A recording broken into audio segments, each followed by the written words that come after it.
ब्राह्मणवाद शब्द कैसे कहा, इस पर बड़ा तमाशा होने लगा कि सदन के अंदर ही मारपीट हो जाएगी। खूब हंगामा हुआ। स्पीकर ने कहा ब्राह्मण शब्द को हटा दिया जाए, ब्राह्मणवाद को हटा दिया जाए। प्रोसीडिंग से ब्राह्मण शब्द हटा दिया जाए, प्रोसीडिंग से बैठ जाइए। ब्राह्मण शब्द हटेगा उसमें से, प्रोसीडिंग से हटा दीजिए। चलिए। मैं डिप्टी सीएम जो बिहार के हैं, भाजपा के हैं, विजय सिन्हा जी, वो खड़ा होकर के कहे मैं तो भूमिहार ब्राह्मण समाज से आता हूं महोदय, कि हम भूमिहार ब्राह्मण हैं। मैं तो भूमिहार ब्राह्मण समाज से आता हूं महोदय। हमने वही पे कहा कि आप गर्व से सदन के अंदर अपने आप को भूमिहार ब्राह्मण कह ले रहे हैं। क्या इतना ही गर्व से कोई दलित सदन के अंदर कह पाता है? और अगर वो कह देगा तो क्या आपका नाक भाव सिकुड़ नहीं जाएगा? यहां जातिवाद है। उसमें एक भाजपा के व्यक्ति ने खड़ा होकर के कहा कि हमारे ब्राह्मणों का तो पैर धो करके कृष्ण भी पीते थे। सुनिए, पहले सुनिए, मैं बताता हूं आपको, मैं बताता हूं, सुनिए। अध्यक्ष महोदय, जिस ब्राह्मण का बोल दिए ना अध्यक्ष महोदय, आपने बातों को रख दिया, अध्यक्ष महोदय, आपने अपनी बातों को रख दिया। बैठ जिस ब्राह्मण की बातों को पखारने तीनों लोकों के स्वामी भगवान कृष्ण एक गरीब ब्राह्मण का पांव अपने आंसुओं से धोते हैं, ये गैर संवैधानिक है। इसलिए स्पीकर ने कहा कि इसको हटा दीजिए। प्रोसीडिंग से ब्राह्मण शब्द हटा दिया जाए, प्रोसीडिंग से बैठ जाइए। प्रोसीडिंग से ब्राह्मण शब्द हटाया जाए, ब्राह्मण शब्द हटेगा उसमें से, प्रोसीडिंग से हटा दीजिए। चलिए। सामाजिक न्याय के ऊपर आज यहां पर चर्चा हो रही है और यूजीसी इक्विटी रेगुलेशन हाल में पूरे देश के अंदर एक मुद्दा बना हुआ है। और कल बिहार के अंदर भी, बिहार विधानसभा में भी इसे लेकर के काफी हंगामा हुआ।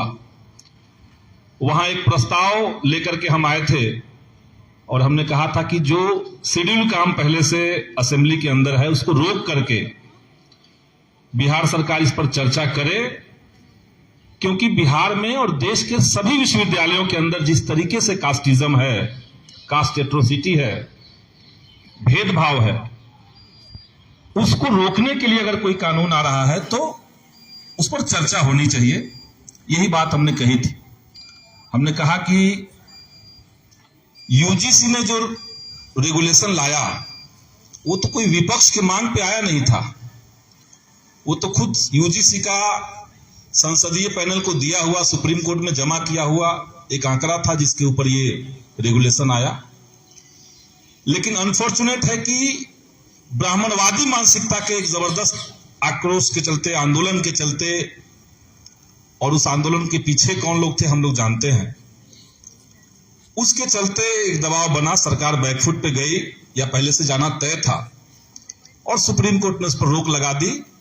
तो जिस तरीके से तेलंगाना और कर्नाटका की दो सरकारों ने कहा है कि उसके आधार पर अगर सुप्रीम कोर्ट ने रोक लगा दी तो उसके आधार पर उन्होंने संज्ञान लिया है कि रोहित वेमुला एक्ट को हम लोग अपने स्टेट में इंट्रोड्यूस कर सकते हैं। हमने कहा बिहार के अंदर भी इस तरह से हो सकता है। अगर सुप्रीम कोर्ट ने रोक लगा दी, शिक्षा जो है, यूनिवर्सिटी कॉलेज जो है वो समवर्ती सूची में है, उसमें स्टेट भी अपना पॉलिसी तय कर सकता है। तो इस लिहाज से उसमें असेंबली में चर्चा होनी चाहिए थी। ये जब हमने बात रखी तो जिस तरीके से, जैसे पूर्व के कई वक्ताओं ने कहा कि जैसे ब्राह्मणवाद समूची ताकत इकट्ठा करके, जैसे उनको लग रहा है कि दिया बुझने वाला है इसलिए ज्यादा भभकेंगे, खुल करके वहां ब्राह्मणवाद जिंदाबाद और आपने ब्राह्मणवाद शब्द कैसे कहा, इस पर बड़ा तमाशा होने लगा कि सदन के अंदर ही मारपीट हो जाएगी। खूब हंगामा हुआ। स्पीकर ने कहा ब्राह्मण शब्द को हटा दिया जाए, ब्राह्मणवाद को हटा दिया जाए। और ठीक उसी समय डिप्टी सीएम जो बिहार के हैं, भाजपा के हैं, विजय सिन्हा जी, वो खड़ा होकर के कहे कि हम भूमिहार ब्राह्मण हैं। और बिहार के मुजफ्फरपुर में जब हम छात्र जीवन में पढ़ने गए थे तो हमारे साथ भी तो रैगिंग हुआ था। तो ये तो किसी के साथ हो सकता है, आप क्यों कास्ट को जोड़ के देखते हैं? हमने वही पे कहा कि आप गर्व से सदन के अंदर अपने आप को भूमिहार ब्राह्मण कह ले रहे हैं। क्या इतना ही गर्व से कोई दलित सदन के अंदर कह पाता है? और अगर वो कह देगा तो क्या आपका नाक भाव सिकुड़ नहीं जाएगा? यहां जातिवाद है। और जिस रैगिंग से आप तबाह थे उसके खिलाफ तो कानून बना, किसी ने विरोध नहीं किया।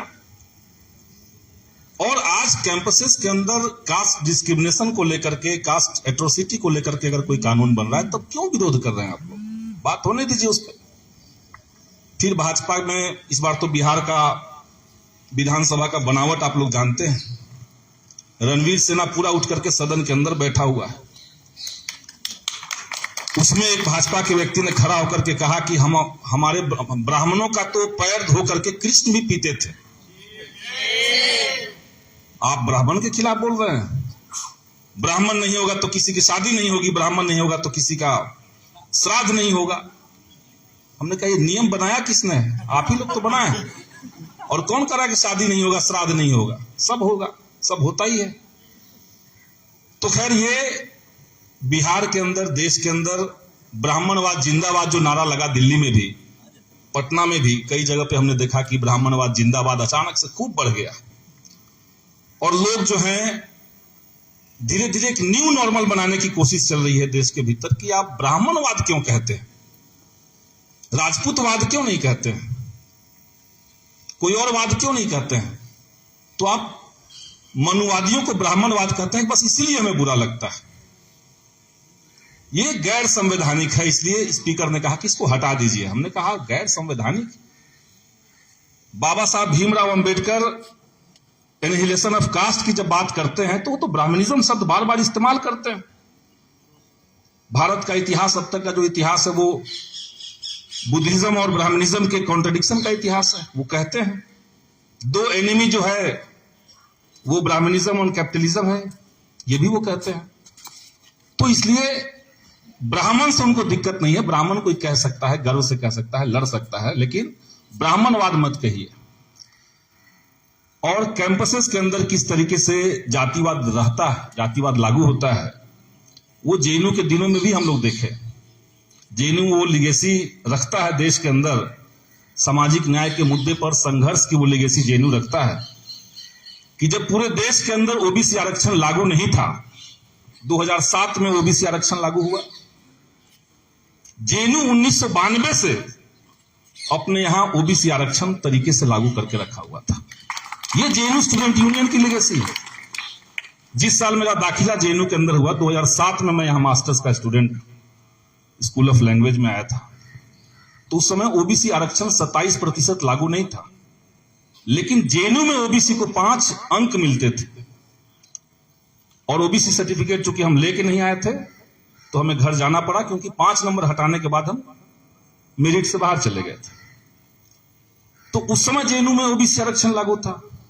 अभी जो वाइस चांसलर कह रही हैं, या जो संघ गिरोह कहता है कि सीयूईटी आने के बाद ओबीसी आरक्षण लागू हुआ है, इससे ज्यादा हास्यास्पद बात और क्या हो सकती है?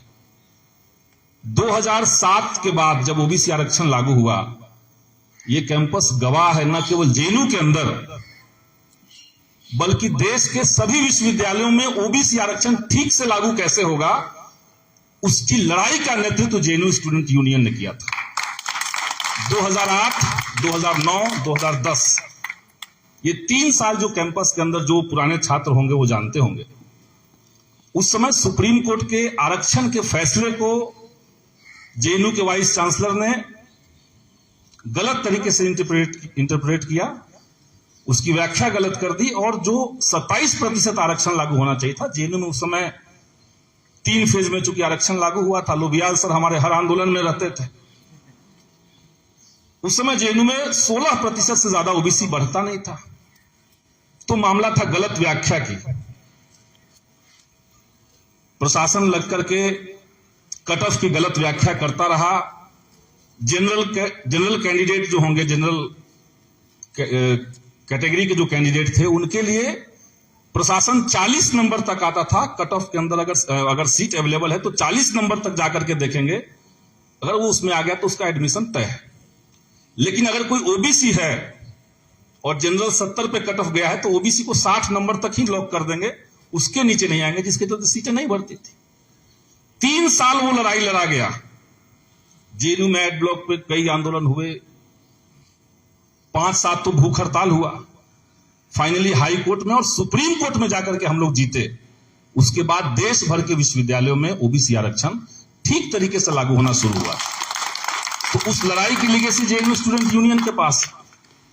और आज भी हम देख रहे हैं कि जिस तरीके से जेएनयू इन तमाम मुद्दों के खिलाफ, तमाम साजिशों के खिलाफ जो आज सत्ता की तरफ से चल रहा है, आज लड़ रहा है, तो हमें गर्व होता है जेएनयू की उस लीगेसी का एक हिस्सा होने के नाते।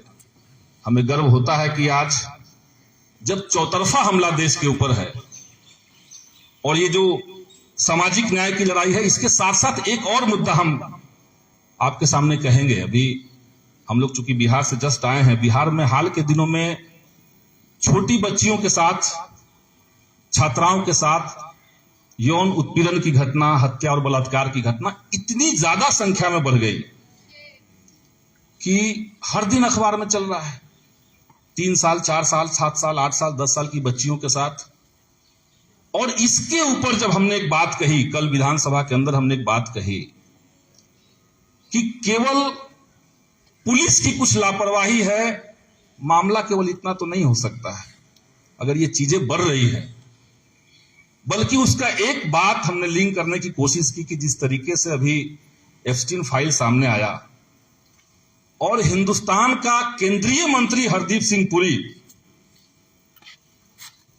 उसमें जिस तरीके से उसका नाम है, 2008 में एप्स्टीन जो था वो छोटी बच्चियों के बलात्कार के मामले में दोषी साबित हो चुका था और 2014 से लेकर के 17 तक लगातार 4 साल तक भारत का एक केंद्रीय मंत्री 62 बार ईमेल का आदान प्रदान अगर उस व्यक्ति से करता है और ये सब खुलासा हो जाने के बावजूद अगर उसके ऊपर कार्रवाई नहीं हुई, अभी भी संसद के अंदर बैठ करके वो माननीय बना हुआ है, तो इस देश के अंदर बलात्कार के कल्चर को आप बढ़ावा नहीं दे रहे हैं तो क्या कर रहे हैं? ये बात हमने कल सदन में कही, माइक बंद कर दिया गया। जैसे ही एप्स्टीन फाइल और हरदीप सिंह पुरी का नाम आया, माइक बंद। तो असल मुद्दों को दबा करके अब इन्हें लग रहा है कि मोदी चौतरफा फंसे हुए हैं और सच में फंसे हुए हैं। अमेरिका के सामने ऐसे ही लेट नहीं जा रहे हैं, झुकने की बात छोड़ दीजिए, तो मामला इनका गंभीर रूप से फंस चुका है। और जिस नरेंद्र मोदी का अमेरिका में घुसने पर बैन था प्रधानमंत्री बनने के बाद भी, उसके लिए फील्डिंग किसने की थी? आप उस पूरे मेल के डिटेल में जाइए तो उसके लिए फील्डिंग कर रहे थे हरदीप पुरी। जाकर के अमेरिका में, इजराइल में लगातार बैठकें हुई, सेटिंग हुआ, भारत और इजराइल के साथ डील कुछ तय हुए, तब जाकर के न केवल बैन हटा बल्कि एक international image making Narendra Modi का उसके बाद किया गया। तो ये सारी बातें लिंक्ड हैं, सारी बातें जुड़ी हुई हैं। और वही बात है कि चौतरफा तो राजा घिर चुका है और उसमें अपना प्रहार छात्र नौजवानों की तरफ से, स्टूडेंट्स की तरफ से, बुद्धिजीवी तबके की तरफ से अगर प्रहार लगातार जारी रहे तो वो दिन दूर नहीं है कि इनसे निजात हम लोग पा लेंगे, हम लोग देश को बचा लेंगे। साथ ही साथ जेएनयू छात्र संघ के आने वाले समय में जो आंदोलन है वाइस चांसलर को लेकर के, हम लोग जब जेएनयू छोड़ रहे थे 2016 में, तो उस समय जो वाइस चांसलर नए नए आए थे तो हमें लगा सबसे घटिया वाइस चांसलर तो यही होगा। अब सुन रहे हैं कि इससे भी ज्यादा बेकार अभी वाइस चांसलर है। और इस तरह के अनडेमोक्रेटिक जो लोग होते हैं उनके साथ एक खासियत जरूर होती है, वो अनिवार्य रूप से करप्ट होते हैं। जो अलोकतांत्रिक है वो अनिवार्य रूप से भ्रष्ट भी होगा। ये हमने कई एग्जाम्पल देखे।